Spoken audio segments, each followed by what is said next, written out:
Assalamualaikum warahmatullahi wabarakatuh. Waalaikumsalam warahmatullahi wabarakatuh. Alhamdulillah wassalatu wassalamu ala Rasulillah Sayyidina Muhammad ibn Abdillah wa ala alihi wa sahbihi wa man walah wa la hawla wa la quwata illa billah, amma ba'd. Ikhwani rahimakumullah, para pemirsa di mana saja berada, alhamdulillah malam hari ini kita melanjutkan pelajaran atau majlis taklim kita di pesantren Ribat Al-Murtadha Singosari Malang. Mudah-mudahan kita bisa hadir dengan khusyuk dan juga mengambil manfaat. Mudah-mudahan dengan demikian Allah berkenan memberikan rahmat, hidayat, maghfirah dari Allah SWT. Terutama kita saat ini sedang berada pada bulan suci Ramadan, dan kita berada pada pertengahan kedua bulan suci Ramadan, yang menurut hadis Nabi Muhammad SAW, wa awsatuhu maghfirah, bahwasanya pertengahan bulan suci Ramadan itu adalah maghfirah, ampunan dari Allah. Untuk itu kita bermohon mudah-mudahan dengan segala apa yang kita laksanakan, mulai dari subuh kemarin kita sholat berjamaah, kemudian melaksanakan puasa wajib, itu puasa fardu, kemudian dilanjut tadi kita sholat taraweh berjamaah. Mudah-mudahan kita diberi pahala yang begitu besar, bahkan dilipat gandakan sampai 70 kali lipat.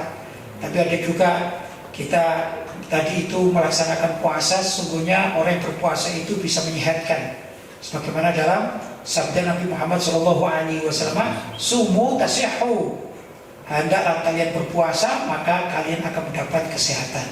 Tapi ternyata juga bukan sekedar puasa itu menyehatkan, ada hal lain ya, yang kalau kita benar-benar ini teliti atau kita lakukan dengan baik, itu juga dapat menyehatkan. Antara lain adalah gerakan sholat, terutama sholat taraweh. Sholat taraweh itu kita tidak mengatakan itu gerakan olahraga, tapi hakikatnya gerakan-gerakan semacam itu mengandung nilai olahraga yang menyehatkan.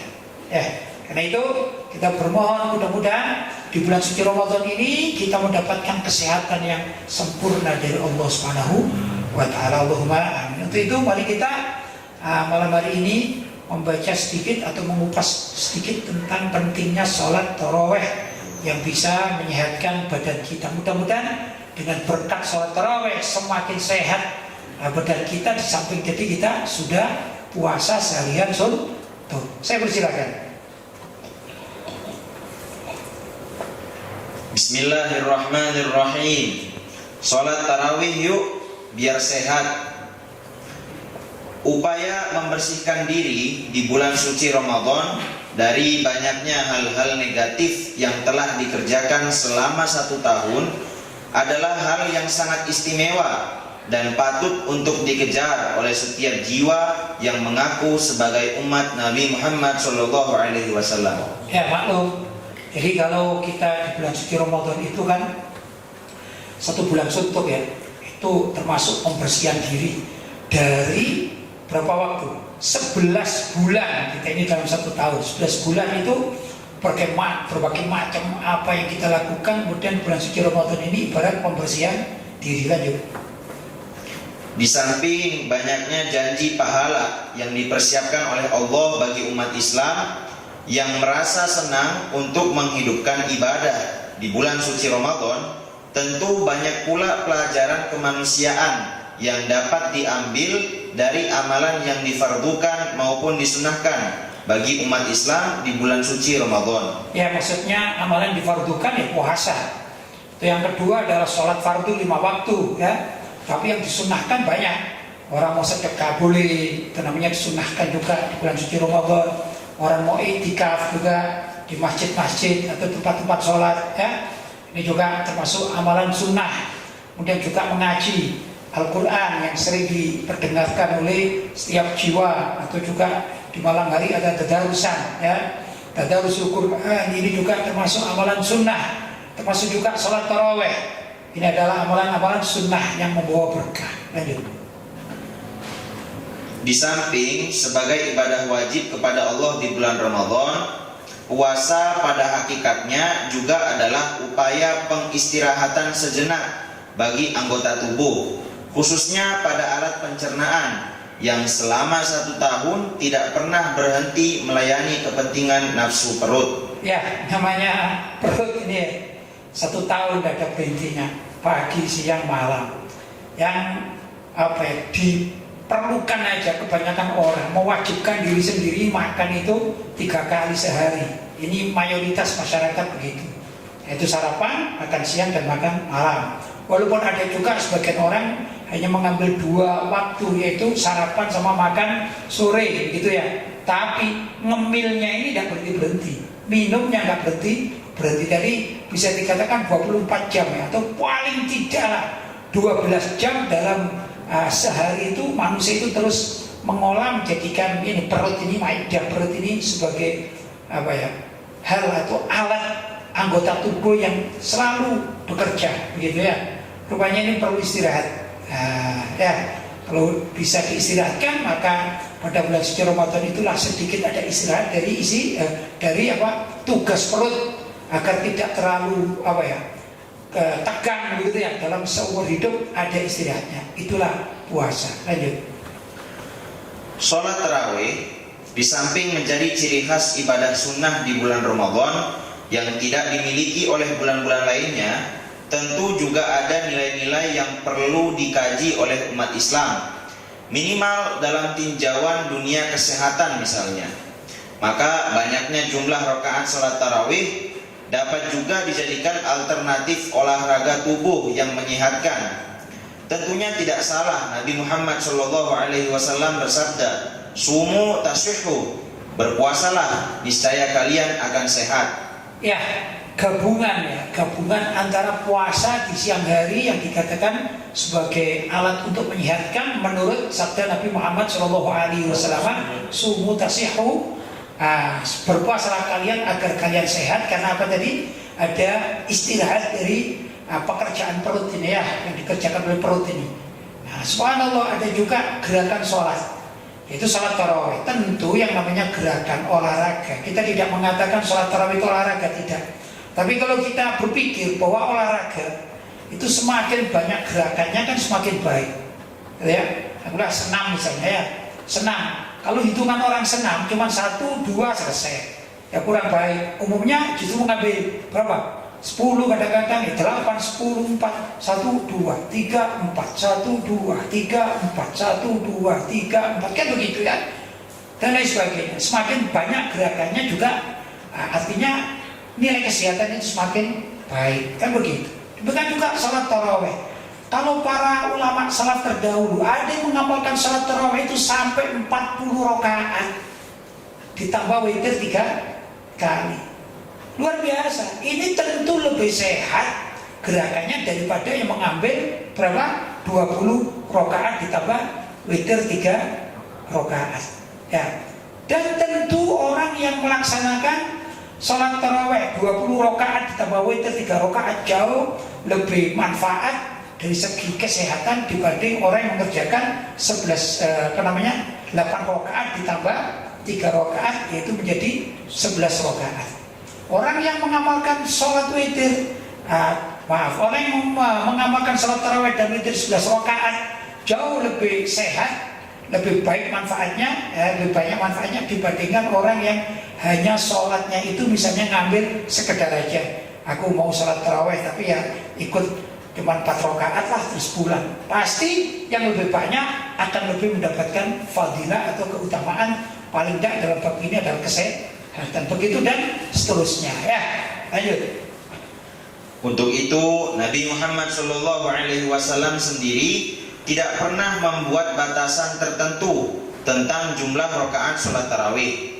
Karena itu kalangan ulama salaf juga tidak terlalu membatasi jumlah rakaat tarawih. Ya, jadi salah ya kalau misalnya ada satu kelompok membatasi harus begini, harus sekian rakaat. Kalau tidak, ini salah. Itu pendapat yang amburadul ya. Justru salat tarawih itu tidak pernah dibatasi oleh Nabi SAW. Jumlahnya berapa tidak pernah. Maka itu ada yang lama terdahulu ada yang sampai 40, ada yang 36, ada yang 20 rakaat, ada yang 11 dan lain sebagainya. Begitu ya. Lanjut. Berkata Imam Syafi'i, saya mendapati penduduk Madinah melaksanakan sholat tarawih sebanyak 39 rakaat. 39 rakaat itu sama dengan witirnya ya, dihitung witirnya juga. Lanjut. Dan di Makkah 23 rakaat. Di Mekah 23 rakaat. Sampai sekarang di Mekah bahkan Madinah pun mengamalkan 23 rakaat. Dan tidak ada pembatasan dalam hal tersebut. Lanjut. Seperti juga pelaksanaan sholat tarawih, ada yang pilih 20 rakaat, belum termasuk witir. Inilah pendapat mayoritas ulama semacam As-Sawri, Imam As-Sawri, Imam Al-Mubarak, Imam Asy-Syafi'i, Imam Ashabur Ra'yi. Juga diriwayatkan dari Sayyiduna Umar bin Khattab, Sayyiduna Ali bin Abu Thalib dan para sahabat lainnya.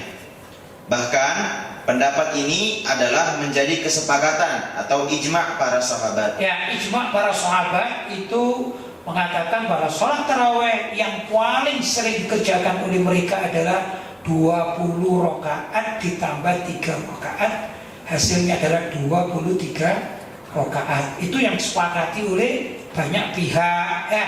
Karena itu alhamdulillah kita Ahlussunnah wal Jamaah di Indonesia ini mayoritasnya mengamalkan apa yang telah disepakati oleh para sahabat namanya ulama salaf soleh. Jadi kita ini termasuk orang-orang yang mengamalkan ajaran para ulama salaf soleh ya. Mereka di dalam beramal salat tarawih mengambil berapa? 23 rakaat sebagaimana yang sekarang dilakukan di Mekah maupun di Madinah. Begitu. Lanjut. Namun ada pula para ulama yang melaksanakan sholat tarawih sebanyak 39 rakaat, sudah termasuk witir. Contohnya Imam Malik, beliau memiliki dalil dari riwayat Daud bin Qais, dikeluarkan oleh Imam Ibnu Abi Syaibah dan riwayatnya sahih, tertera dalam kitab Sahih Fikih As-Sunnah juz 1 halaman 419. Lanjut. Bahkan ada yang melaksanakan sholat tarawih dengan 40 rakaat, belum termasuk witir, sebagaimana yang dilakukan oleh Imam Abdurrahman bin Al-Aswad, dan beliau witir 7 rakaat. Bahkan Imam Ahmad bin Hanbal melaksanakan sholat malam di bulan Ramadan tanpa batasan bilangan, sebagaimana dikatakan oleh Abdullah dari kitab Kasyaful Qana'an Matnil Iqna juz 3 halaman 267. Ya, jadi para ulama terdahulu itu macam-macam mengamalkan sholat witir itu ya. Sholat tarawih dan witir itu ya. Ternyata tidak sesempit apa yang dikatakan sebagian orang. Dan tidak ada di kalangan para sahabat dikatakan, kamu kok sholatnya sampai 39 bid'ah, kamu gak ngikuti sholat Nabi, kamu udah ikut sunnah ya, gak nyunnah. Tidak begitu. Wah, siapa ya orang sekarang dibandingkan para sahabat itu? Mana pengetahuan yang paling tepat? Itu pasti para sahabat jauh lebih mengerti tata cara berislam daripada orang-orang sekarang. Kalau ada orang yang mengatakan misalnya orang yang sholat berapa taraweh sama witir 23 rakaat dikatakan kamu kurang nyunnah. Ini orang yang tidak paham terhadap sejarah, orang yang tidak paham terhadap ilmu, ya kan? Orang awam itu perkataan orang awam, paham? Mereka hanya tahunya kelompoknya mengamalkan 11 rakaat dianggap paling nyunnah, paling sunnah sendiri, sedangkan yang lain tidak sunnah. Ini kuper sebenarnya ya, tidak mau baca sejarah bagaimana dulu para sahabat, para tabi'in, masuk ulama-ulama salaf terdahulu, mereka ada yang mengatakan berapa? 40 rakaat, bahkan ada ditambah sholat witirnya berapa? 7 rakaat. Jadi 47 rakaat sampai demikian. Ya, bahkan Imam Ahmad bin Hanbal itu mengatakan tidak membatasi jumlah bilangan berapapun, asalkan 2 rakaat sampai capek, kemudian terakhir niat sholat witir begitu ya. 3 rakaat maksudnya 2 rakaat ditambah 1 rakaat begitu tanpa ada bilangan tertentu. Itu Imam Ahmad bin Hanbal. Lanjut. Sekalipun Sayyidatuna Aisyah radhiyallahu taala anha meriwayatkan bahwa Nabi Muhammad sallallahu alaihi wasallam melaksanakan sholat malam di bulan Ramadan itu 11 rakaat. Namun karena tidak ada pembatasan khusus dari Nabi Muhammad sallallahu alaihi wasallam, maka para sahabat, tabi'in dan para ulama pun berkreasi dalam menentukan jumlah rakaat yang mereka pilih.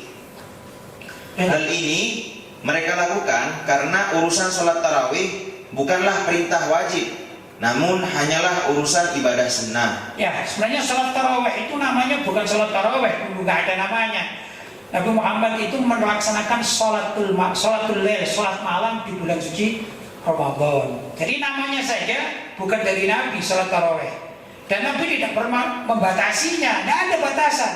Cuma Nabi saat itu yang diketahui oleh Siti Aisyah mengamalkan sholat tarawih itu 11 rakaat, maksudnya di 2 rakaat, 2 rakaat, 2 rakaat, 2 rakaat, 2 rakaat, kemudian sholat witir 3 rakaat. Itu yang diketahui oleh sahabat Siti Aisyah. Tapi Nabi Muhammad tidak membatasi. Begitu, namanya tidak membatasi, hanya mengamalkan. Beda kalau sunnah itu sunnah qauliyah misalnya. Apa sunnah qauliyah? Sabda Nabi yang berupa ucapan. Sholatlah kalian misalnya ya 11 rakaat, beda. Tapi kalau mengamalkan ini adalah fi'liyah, maka boleh dikembangkan karena nggak ada batasan. Karena itu para sahabat berani sampai 40 rakaat, ada yang berapa? 36 rakaat, ada yang tanpa bilangan, ada yang 20 rakaat. Berani, kenapa? Ya karena gak ada batasan dari Nabi Shallallahu Alaihi Wasallam. Contoh misalnya gini, misalnya ini ada amalia yang tidak ada batasan dari Nabi Shallallahu Alaihi Wasallam. Kita ini kan tahu kalau Nabi itu ahli sedekah. Dalam bersedekah Nabi tidak pernah membatasi. Misalnya membatasi begini, misalnya bersedekah kalian ya, bersedekahlah kalian dengan 1 kilo tamar atau tamar itu apa? Kurma, jangan lebih. Itu namanya pembatasan. Tapi Nabi Muhammad tidak pernah. Nabi Muhammad cuma memberikan tamar atau kurma kepada fuqara dan masakin. Dilihat dari para sahabat. Ya, nah itu kan fi'li Nabi, fi'lun Nabi. Perilaku Nabi, amaliyah Nabi. Maka para sahabat pun berlomba-lomba untuk bersedekah kurma, tapi jumlahnya berbeda dengan jumlah yang dikeluarkan oleh Nabi. Nah kita pun begitu juga. Bahkan kita ini kadang-kadang kalau bukan bulan suci Ramadan, cari kurma di Indonesia kan agak sulit itu ya. Apakah kemudian harus dibatasi hanya kurma saja? Enggak kan? Kita sedekah uang, sedekah apa saja. Kalaupun kita sedekah uang, berapa sih nominalnya orang sedekah? Enggak ada hitungannya, karena enggak ada pembatasan. Seperti itulah yang dinamakan kreativitas di dalam mengamalkan urusan sunnah, ya, ibadah sunnah. Boleh pada boleh? Boleh. Kita misalnya mau berkreasi sedekah sebanyak 1 triliun, boleh pada boleh? Boleh. Kamu tanya hadisnya mana? Orang bersedekah 1 triliun? Ya nggak ada hadisnya. Oh nggak ada pembatasan loh. Begitu ya. Jadi salah besar kalau ada kelompok yang mengatakan jumlah yang kami pilih adalah jumlah yang paling sunnah, yang lain itu adalah bid'ah. Naudzubillah min dzalik. Ini karena kebodohannya aja ya. Dia tidak tahu bagaimana sejarah para sahabat, para tabi'in, tabi'in, ulama-ulama saleh terdahulu, ulama salaf terdahulu, bagaimana cara mengamalkan ibadah sholat tarawih, jumlahnya maksudnya. Lanjut. Pada akhirnya kreasi para sahabat, tabi'in dan para ulama salaf dalam pelaksanaan ibadah sholat tarawih ini mengerucut pada pelaksanaan sholat tarawih 23 rakaat. Hitungannya 20 rakaat sholat tarawih dan 3 rakaat sholat witir yang hingga saat ini tetap dilestarikan di Masjidil Haram Makkah dan Masjid Nabawi Madinah. Ya, begitulah yang dilakukan. Dan alhamdulillah saya 8 tahun ya, 8 tahun di Saudi. Praktisnya 3 tahun saya sholat di Madinah, jadi tahu ya, saya menetap di Madinah, tahu persis bagaimana sholat tarawih di Madinah itu ya, pelaksanaannya di Masjid Nabawi itu 20 rakaat ditambah 3 rakaat, begitu ya.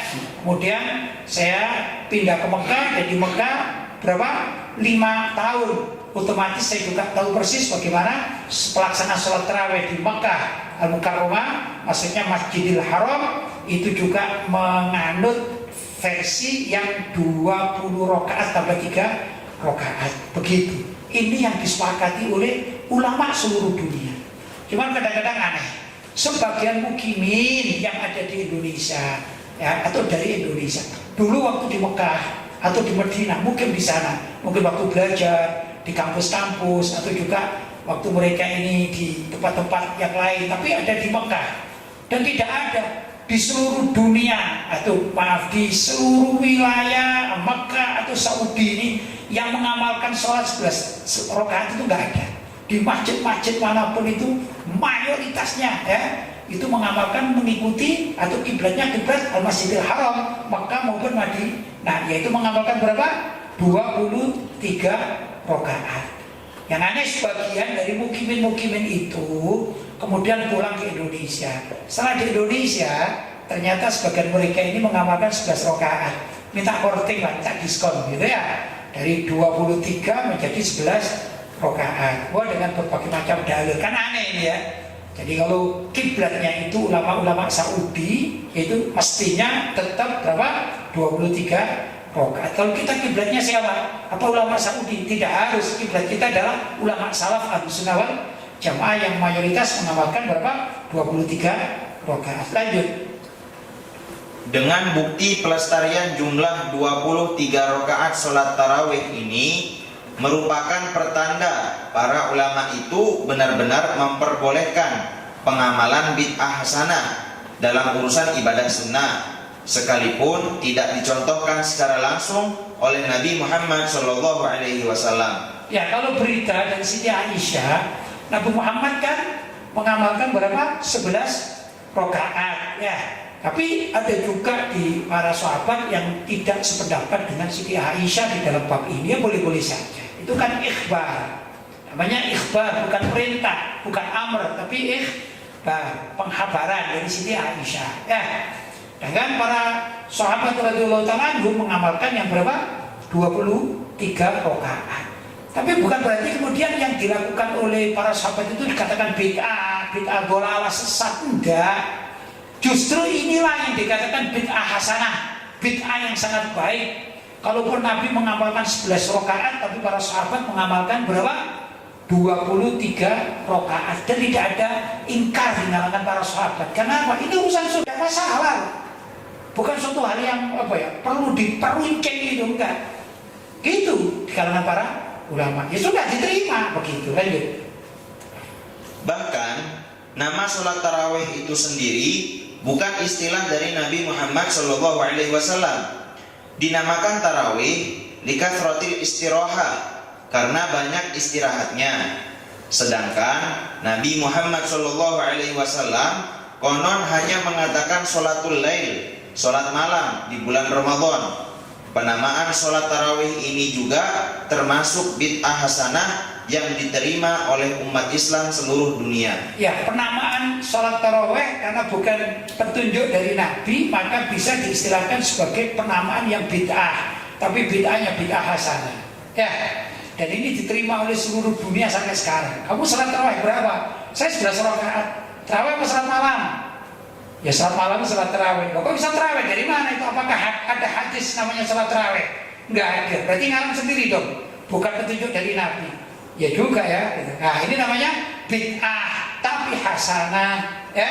Karena apa? Tidak dicontohkan atau tidak ada pemberi nama langsung dari Nabi, tapi dikarang sendiri oleh orang setelahnya, namanya bid'ah. Bid'ah adalah sesuatu yang tidak dikerjakan oleh Nabi, dan begitu ya. Tapi diterima oleh umat Islam semuanya kalau itu adalah bid'ah hasanah. Begitulah kurang lebih. Lanjut. Sudah. Baik, alhamdulillah. Kita sudah selesaikan satu tema terkait dengan pentingnya sholat tarawih yang menyehatkan. Ini ada kaitannya dengan puasa yang juga menyehatkan. Mudah-mudahan kita tadi pagi itu sholat, kita di pagi itu kita puasa wajib, yaitu puasa Ramadan. Mudah-mudahan kita diberi sehat. Kemudian setelah jadi sholat isya tadi kita juga sholat tarawih berapa rakaat? 20 rakaat tambah 3 rakaat witir, atau praktisnya 23 rakaat. Mudah-mudahan bisa menambah kesehatan kita. Allahumma amin. Nah, untuk berikutnya kita masuk pada sesi tanya jawab, silahkan. Alhamdulillah Pak Kiai, pertanyaan sudah masuk kepada kami. Langsung saja saya bacakan pertanyaan yang pertama. Assalamualaikum warahmatullahi wabarakatuh. Waalaikumsalam warahmatullahi wabarakatuh. Pak Kiai, saya mau bertanya, bagaimana hukumnya menaburkan garam ke sekeliling rumah dengan tujuan terhindar dari gangguan jin? Karena istri saya baru saja melahirkan. Istrinya baru melahirkan, takut digoda jin gitu ya, kemudian menaburkan garam ya. Pertama begini, garam ya, kita harus tahu garam. Garam itu apa sih? Garam itu air laut yang digumpalkan gitu ya, menjadi penggumpal gitu ya, atau beku. Nah, maka jadilah itu namanya garam. Garam bermacam-macam. Jenis-jenisnya juga bermacam-macam, tapi intinya itu adalah air laut. Kemudian apa fungsi garam? Fungsi garam itu banyak sekali. Fungsi garam untuk kesehatan juga luar biasa ya, jadi orang makan garam itu ada nilai kesehatannya. Disunahkan kalau kita makan gitu ya, kalau zaman Nabi Muhammad SAW itu menyunahkan ada garam di atas piring gitu ya, piring kita atau di tempat lah itu. Nanti sebelum makan kita makan sedikit ini garam, itu sunnah. Kenapa? Karena garam itu mengandung banyak hal, itu tentang kesehatan. Itu satu. Yang kedua, garam juga ada mengandung daya. Daya itu satu kekuatan gitu ya, kekuatan. Orang dulu, tapi kita kalau secara logika gitu ya, apa betul atau tidak perlu penelitian. Orang dulu itu pernah mengajarkan gini, kalau kita hidup di rumah itu dekat dengan sawah atau dengan ladang gitu, terus takut kita ini rumah kita dimasuki ular, maka hendaklah di pintu-pintu itu ditaburi garam. Insya Allah ular itu akan segan gitu. Kenapa? Ya tidak tahu, ini adalah nilai, ada nilai satu kekuatan ya. Tapi ini bukan mistis, bukan. Saya contohkan lagi begini. Kalau kita bicara tentang jin tadi ya, saya contohkan begini. Ada sesuatu yang nilainya bukan mistis ya, tapi tidak disukai oleh bangsa jin. Apa itu? Lampu. Lampu itu tidak disukai oleh bangsa jin. Bukan mistis. Jin itu lebih suka pada tempat yang gelap. Karena itu kalau kita mempunyai rumah, kebetulan rumah itu kosong ya, jarang ditempati atau cuma kita singgahi beberapa saat, mungkin sebulan sekali, jangan sampai tidak diberi lampu hidup. Perlu 24 jam ada lampu hidup. Kalau kita tinggalkan, kecuali kalau kita rajin masuk di situ ya, tiap sore kita hidupkan satu lampu gitu ya.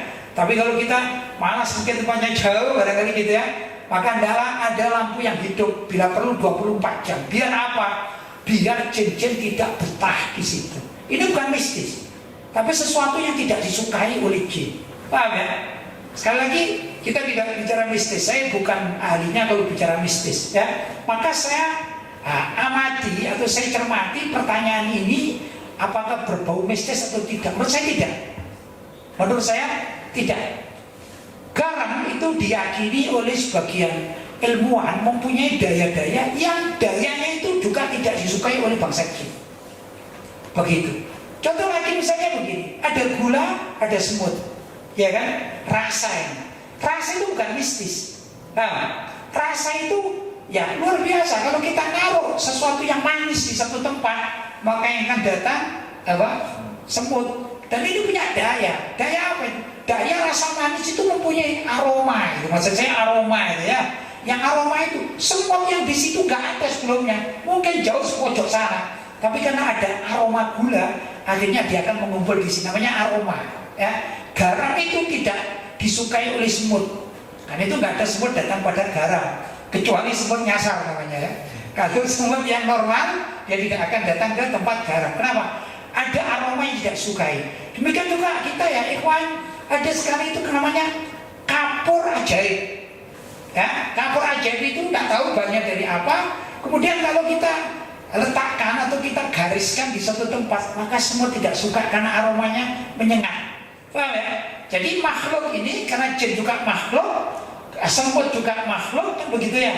Ada batasan-batasan bagi mereka seperti manusia. Manusia itu suka bau yang harum, tapi paling tidak suka bau yang yang busuk gitu ya. Kalau misalnya ini ruangan ini baunya busuk, sedangkan di sini harum. Kita kalau suruh berteduh pilih yang mana? Pilih yang harum. Begitulah kurang lebih. Jelas? Maka kalau kita maknai boleh apa tidak? Boleh katakan.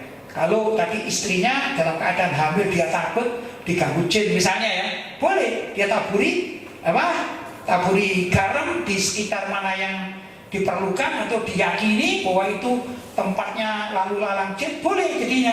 Karena apa? Diharap jin itu tidak suka dengan garam yang ditaburkan tersebut.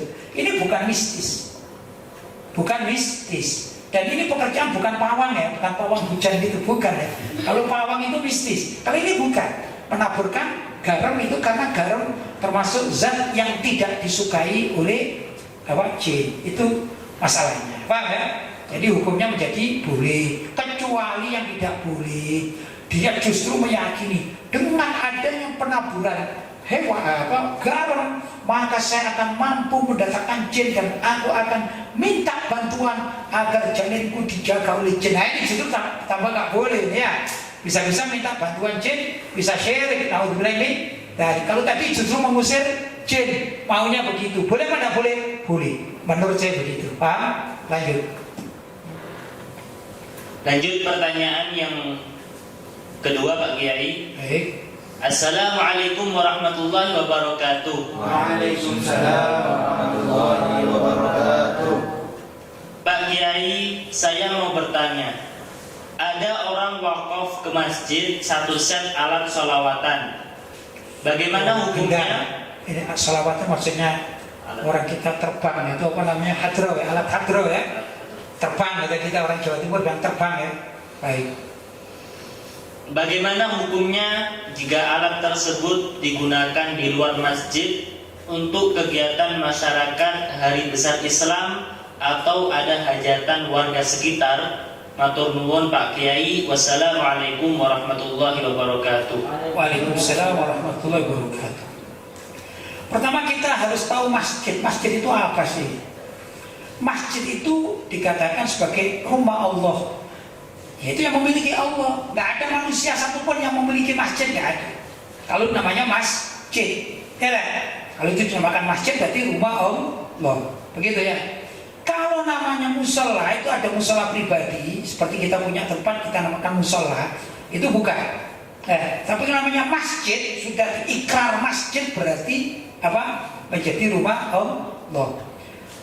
Pengurus masjid tidak memiliki hak apapun terhadap masjid itu, pengurus masjid, takmir masjid. Pengurus masjid hanya boleh mengatur kemaslahatan yang ada di masjid itu, yaitu untuk kepentingan jamaah yang sholat di masjid tersebut. Itu utamanya kita pahami. Yang kedua, masalah wakaf. Wakaf itu tidak boleh dipergunakan kecuali kepada ikrar wakaf. Kalau ikrar wakaf itu diberikan kepada masjid, maka hanya masjid itu yang boleh memanfaatkannya, yaitu jamaah yang ada di masjid. Jadi intinya gendang atau tempat alat hadro yang sudah diserahkan kepada masjid sebagai wakaf masjid, maka hanya boleh dipergunakan di dalam masjid atau acara-acara yang dikemas oleh masjid. Kalau Pak RT di situ misalnya mau pinjam tidak boleh. Dan kalau misalnya takmir masjid itu meloloskan peminjaman dosa, dia tidak punya hak. Paham? Jadi yang diperbolehkan ya acara di dalam masjid atau di lingkup masjid. Begitu misalnya remaja masjid mengadakan pengajian. Remaja masjid, namanya remaja masjid. Ketakmirannya juga di situ ya, menjadi panitia semua. Cuman karena lingkungan masjid nggak cukup tempatnya. Terus di sebelah sana itu ada alun-alun atau lapangan. Ya, tapi ini semua adalah kegiatan masjid. Sudah?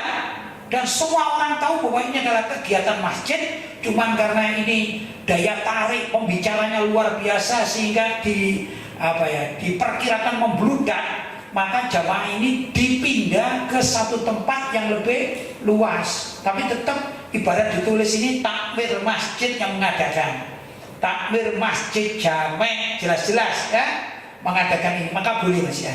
Tapi kalau dipinjam sama masyarakat yang punya hajat, mau jadi mantu atau acara-acara akikah misalnya, ya nggak boleh begitu. Sebaiknya gimana? Sebaiknya ada kalau di situ itu perkumpulan semacam ibu-ibu PKK misalnya, itu mempunyai peralatan seperti tadi yang boleh dipergunakan oleh kegiatan masyarakat di luar masjid, atau juga dari RT-nya atau RW-nya itu mengadakan perkumpulan, kemudian perkumpulan itu patungan memberikan alat-alat yang dibutuhkan oleh masyarakat, begitu ya. Termasuk juga misalnya kebutuhan ini sound system, maka adalah di desa, bukan desa ya, di kampung itu mempunyai sound system sendiri, karena kegiatan masyarakat kan banyak, mau tahlilan, mau pengajian kan gitu ya, di kampung-kampung menggunakan sound system dari patungan masyarakat, nggak ada kaitannya dengan masjid.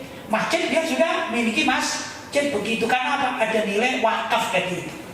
Nanti ditanyakan wakaf untuk masjid ya, kita batasi barang diwakafkan untuk masjid, boleh nggak dipergunakan oleh orang lain di luar masjidnya? Nggak boleh, paham ya?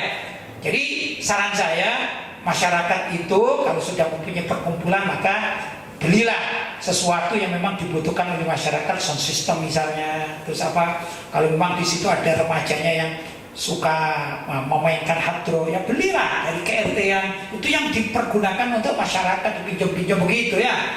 Atau mungkin ada perkumpulan sholawat Nabi, kan ada kan?